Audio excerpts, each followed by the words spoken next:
बिस्मिल्लाहिर्रहमानिर्रहीम। अस्सलामु अलैकुम व रहमतुल्लाहि व बरकातहू। आज हम सानह करबला के उन पहलुओं पर बात करने जा रहे हैं जिन पर अक्सर गुफ्तगू नहीं की जाती।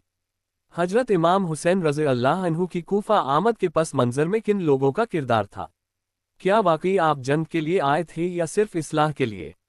सरकारी लश्कर और खुफिया बागी अनासिर में फ़र्क क्या था? शहादत हुसैन का फ़ायदा किसको हुआ और नुकसान किसको?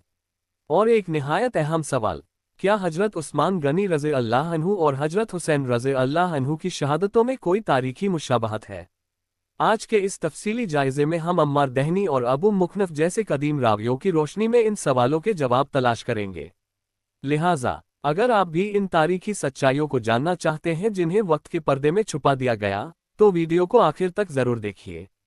और अगर आप हमारी इस कोशिश को सराहते हैं तो चैनल को सब्सक्राइब करना हरगिज न भूलिएगा, ताकि आइंदा भी तहकीक पर मबनी हकायक आप तक पहुंचते रहें। अम्मार अद-दहनी और अबू मुखनफ की रिवायत में मौजूद है कि आपने सरकारी अफवाज के सामने 3 ऑप्शंस पेश की थी। 1, या तो मुझे छोड़ दीजिए कि मैं जहां से आया हूं वहीं चला जाऊं। 2, या मुझे यजीद के पास जाने दीजिए।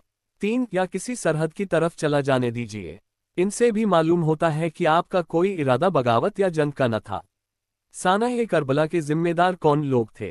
अम्मार अद-दहनी की ऊपर बयान करदा रिवायत पर नजर डाली जाए तो मालूम होता है कि हजरत हुसैन रज़ी अल्लाह अन्हु के उमर बिन साद के साथ मुज़ाकरात जारी थे और आप यजीद के पास जाने के लिए तैयार भी हो गए थे कि बीच में लड़ाई छिड़ गई। ये लड़ाई कैसे छिड़ी और इसका सबब क्या बना, इस मामले में ये रिवायत खामोश है।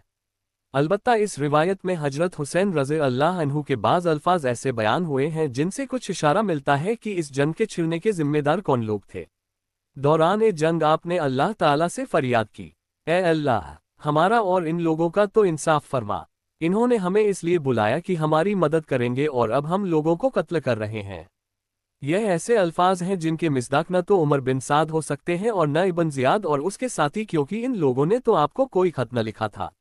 ऐसा महसूस होता है कि सरकारी फौज में वो लोग मौजूद थे जिन्होंने हजरत हुसैन रज़ी अल्लाह अन्हु को खुतूत लिखकर कूफा बुलाया था। अब इन्हीं लोगों ने आप पर हमला करके आप और आपके साथियों को शहीद करना शुरू कर दिया था। हजरत हुसैन रज़ी अल्लाह अन्हु के बराह रास्त कातिलों में जिन लोगों के नाम आए हैं, उनके बैकग्राउंड का जायजा लिया जाए तो मालूम होता है कि यह बागी तहरीकी से ताल्लुक़ रखते थे। अबू मुखनफ ने हजरत हुसैन रज़ी अल्लाह अन्हु के बराह रास्त कातिलों में अब्दुल रहमान जाफ़ई, कश्म बिन अम्र बिन यजीद अल जाफ़ई, सालेह बिन वहब अल यज़नी, सीनान बिन अनस नखई, खौली बिन यजीद अल असबाही और उनके लीडर शिम्र बिन ज़ी अल जोशन के नाम लिखे हैं। बंदा तो शिम्र लंती को ही समझता है कि नबी करीम सल्लल्लाहु अलैहि वसल्लम की हदीस मुबारक का मफ़हूम है, जो किताबों में मौजूद है कि चितकबरा कुत्ता इमाम हुसैन को शहीद करेगा। और लंती शिम्र भी बरस फुलबहरी के मर्ज में मुब्तला था। ये बात मालूम व मारूफ है कि शिम्र जंग सिफ़ीन में हजरत अली रज़ी अल्लाह अन्हु के लश्कर में शामिल था और खुद अबू मुखनफ की रिवायत के मुताबिक ये जंग सिफ़ीन में जख्मी हुआ था। सीनान बिन अनस कबीला नफ़ा से ताल्लुक़ रखता था और मालिक अल अश्तर नखई का रिश्तेदार था।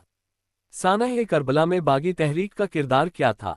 सानह करबला में कूफा की बागी तहरीक का किरदार नुमाया है। यही वो लोग थे जिन्होंने हजरत हुसैन रज़ी अल्लाह अन्हु को कूफा आने की दावत दी और खुतूत का तांता बांध दिया। इसके बाद उन्होंने मुस्लिम बिन अकील रहमतुल्लाहि अलैहि को बगावत पर उकसाया और फिर एन मुहासरे की हालत में का साथ छोड़ दिया। जैसा कि हम ऊपर बयान कर चुके हैं कि इस बात का गालिब इम्कान है कि हजरत हुसैन रज़ी अल्लाह अन्हु को बराह रास्त शहीद करने वालों में वो लोग शामिल थे जो बागी तहरीक से मुताल्लिक थे।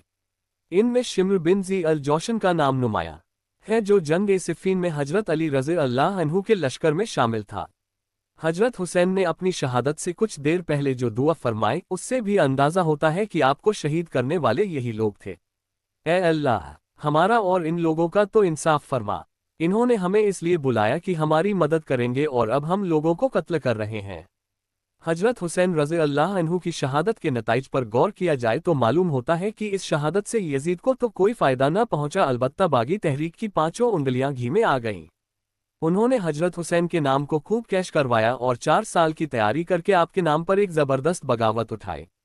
जैसा कि हम बागी तहरीकों के लाइफ साइकिल में बयान कर चुके हैं कि यह लोग शहीदों की तलाश में रहते हैं ताकि उनका नाम इस्तेमाल कर के लोगों के जज्बात भड़का सकें। और फिर अगर शहीद हजरत हुसैन रज़ी अल्लाह अन्हु के दर्जे का शख्स हो तो क्या कहने। यही वजह है कि बागियों ने पहले हजरत हुसैन रज़ी अल्लाह अन्हु को अपने पास आने की तरगीब दी, फिर जब आप कूफा की तरफ तशरीफ ले गए तो उन्होंने आपका साथ छोड़ दिया। इसके बाद जब आप शहीद हो गए तो आपके नाम को खूब इस्तेमाल करके अगली नस्लों के जज्बात भड़काए और पे दर पे बगावतें उठाईं। ताहम अल्लाह ताला ने उनके तमाम मंसूबों को नाकाम कर दिया और उनकी कोई बगावत भी कामयाब न हो सकी। हजरत हुसैन रज़ी अल्लाह अन्हु के बाद यही मामला इस बागी तहरीक ने आपके पोते जनाब ज़ैद बिन अली रहिमहुमा अल्लाह और उनके कज़न नफ़्स ज़किया अलैहिर्रहमा के साथ किया।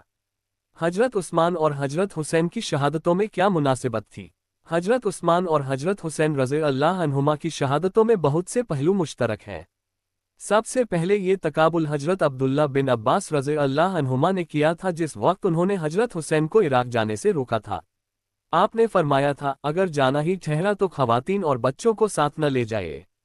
वल्लाह, मुझे डर है कि कहीं हजरत उस्मान की तरह आप भी अपनी खवातीन और बच्चों के सामने कत्ल न कर दिए जाएं। हजरत इब्न अब्बास की यह पेशगोई पूरी हुई और हजरत हुसैन को भी हजरत उस्मान रज़ी अल्लाह अन्हुमा की तरह उन अहल और अयाल के सामने शहीद किया गया। हजरत उस्मान की शहादत से कुछ ही देर पहले जिस आखिरी शख्स ने आपसे मुलाकात की हजरत हुसैन ही थे। इन दोनों बुजुर्गों की शहादतों में ये पहलू भी मुश्तरक है कि दोनों ही को निहायत मज़लूमियत के साथ शहीद किया गया। जैसे हजरत के साथ हसन व हुसैन समेत चंद ही साथी थे जबकि उनके मुखालिफिन हजारों की तादाद में थे, वैसे ही हजरत हुसैन के साथ भी चंद ही साथी थे और उनके मुखालिफिन भी हजारों की तादाद में थे। हजरत उस्मान और हुसैन रज़ी अल्लाह अन्हुमा की शहादतों में दूसरी मुनासिबत यह है कि दोनों ही बागी तहरीक के हाथों शहीद हुए। तीसरी मुनासिबत यह है कि जैसे कातिलीन उस्मान अपने मकासद में कामयाब नहीं हो सके, वैसे ही कातिलीन हुसैन भी खैबो खासिर रहे। हजरत उस्मान के कातिलों का मकसद ये था कि वो इक्तिदार पर काबिज हो जाएं और किसी कठपुतली खलीफा के पर्दे में अपना इक्तिदार कायम कर सकें।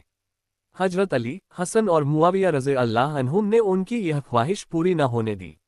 बिल्कुल इसी तरह कातिलीन हुसैन का मकसद ये था कि आपको शहीद करके वो यजीद से कुछ इनाम व इकराम हासिल करें। यजीद ने उनकी यह ख्वाहिश पूरी न की।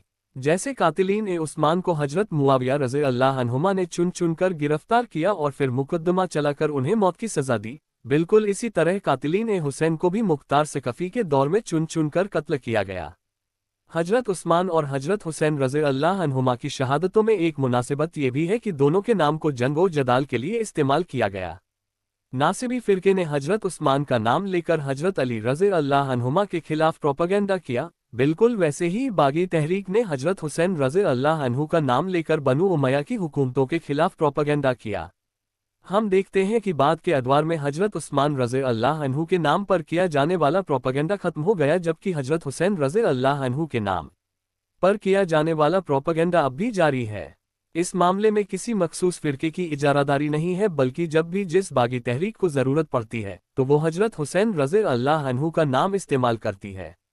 यहाँ पर तारीख के तालिब इल्म के जहन में यह सवाल पैदा होता है कि यह सिलसिला हजरत हुसैन के नाम के साथ ही क्यों किया जाता है और हजरत उस्मान को बिल्कुल ही नज़रअंदाज क्यों कर दिया गया है। इसकी वजह असल में यह है कि हजरत उस्मान रज़ी अल्लाह अन्हु खलीफा थे और आपके खिलाफ उठने वाले बागी थे। इस वजह से बागी तहरीकों को आपका नाम लेने में कोई फ़ायदा महसूस नहीं होता है। इसके बरअक्स हजरत हुसैन रज़ी अल्लाह अन्हु को माज़अल्लाह एक ऐसे बागी से तशबीह दी जाती है जो जालिम हुक्मरान के सामने सीना तान कर खड़ा हो गया। इसके बाद खून को गरमाने वाले अशार पढ़े जाते हैं और तहरीकी कारकुनों को बगावत के लिए तैयार किया जाता है। कारीन व नाज़रीन, जब हम तारीख के सफ़हात पर निगाह डालते हैं तो साफ दिखाई देता है कि सानह करबला का मुहर्रिक यजीद का जुल्म कम और कूफा की बागी तहरीकों की चालाकी ज़्यादा थी। वही लोग जिन्होंने इमाम हुसैन को बुलाया वही मैदान में तलवारें लेकर खड़े थे और बाद में उन्हीं ने आपके नाम को इस्तेमाल करके अपने मकसद हासिल करने की कोशिश की। यही तरीका वो हजरत ज़ैद बिन अली और नफ्स ज़किया के साथ भी दोहराते रहे।